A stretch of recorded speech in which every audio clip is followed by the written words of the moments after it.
Our nation has suffered a horrible week. By all the video evidence that I have seen, 2 African American men were killed this last week at the hands of police. Alton Sterling and Philando Castile were murdered. And I went to bed that night and I had a very hard time sleeping.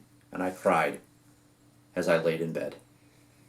And I got up the next morning and I learned about the murders in Dallas, where 5 police officers were killed, 7 were injured, 2 civilians were injured, all at the hands of a lone gunman. And my heart aches. And I find myself in a very unique situation.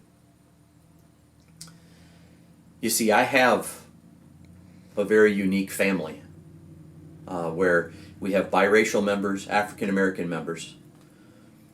And 14 years ago, my wife and I walked away from a life of privilege to serve in low-income, hurting neighborhoods. And we work with broken people. And I've had a lot of people ask me, Rob, what do you think about the situation that's going on right now? So to my white friends, just let me tell you, racism is real. And my black friends and family don't feel like their lives matter. Or at least, let me rephrase that. They don't feel that we believe their lives matter the way they do. And the reality is racism is real.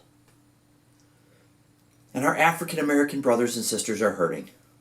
And their anger is justified, although murder is never justified. Now let me give you just a slight example of the racism that I've seen over the last 14 years. I like to eat, and I've had a lot of lunches with African American friends and pastors. And for 14 years, I have seen servers come and refill my half-full glass of tea while my African American friend's glass is empty and the server can walk away. I've seen that happen many times. And I've seen servers get frustrated when we've pointed it out and asked for their tea to be refilled. Not with an apology, but with frustration. They've refilled the glass. And for 14 years, if we went to a restaurant where you ordered at the counter, every time the cashier would look at me with the total. And when we sat at a table where they would bring us the bill, for 14 years, that bill was set next to me. One time it was set in between us, and it has never, in 14 years, been set by my African American friend that I'm having lunch with. And I know that this kind of sounds silly, and it may sound trivial, but it points to a much larger problem that we have in society. You see, our African American friends, they're facing an uphill battle that you and I don't face. And their struggle is real.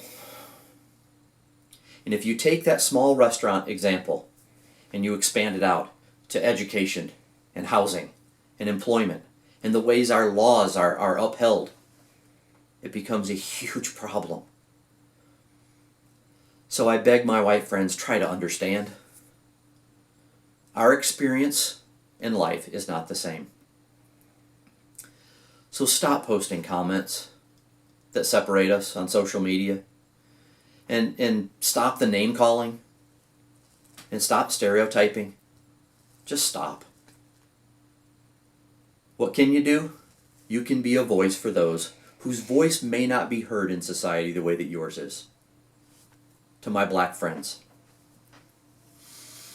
I don't know what it feels like to live in a state of constant anxiety. We had a small taste of fear and anxiety when Meredith was attacked by a gang. And for 6 months, we lived in a state of fear. And if there was a creak or a sound in the house at night, I had to go check it out. And Meredith refused to go downstairs by herself for 6 months. But we've moved beyond it. I don't know what it feels like to have a lifetime of anxiety. And I don't know what it feels like for my highly educated African American nephew to have anxiety when he climbs into his corporate car to drive through one of the wealthiest areas in the country. And I don't know what it feels like for a friend of mine who is an engineer for a Fortune 500 company who has a police officer follow him through his exclusive neighborhood that he lives in and stays right behind him, and when he pulls in his driveway, he hesitates until he sees him open the door to his garage, and then the cop speeds up and drives away. And I don't know what it feels like to have somebody follow me through the mall to make sure that I'm not stealing something. I don't know what it feels like to always be looking over my shoulder. And I don't know what it feels like to question the motives of police or anybody else in society. I don't know what it feels like to be a man who feels overlooked. And I don't know what it feels like to fear for my children every time they leave the house, and for my grandchildren. I don't know that fear, and I don't know that anxiety. But don't hold that against me. And don't use it as a weapon to try to divide us and make me feel guilty. You see, our experiences in life are not the same. So stop posting comments that separate us on social media. And stop the name calling. And stop the stereotyping. Just stop. What can you do? You can try to be patient with those of us who don't really understand. And to my Christian friends,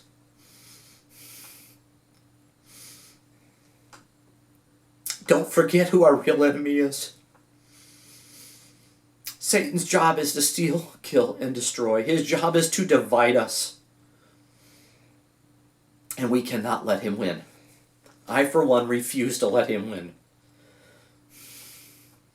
We must be angry with injustice. And we must fight for justice. And we must honor God with our behavior. So what can we do? We can hurt with those who hurt. And we can weep with those who weep. And we can pray for God to heal this nation. And we can listen before we talk. And we can work to bring us back and have unity in this nation.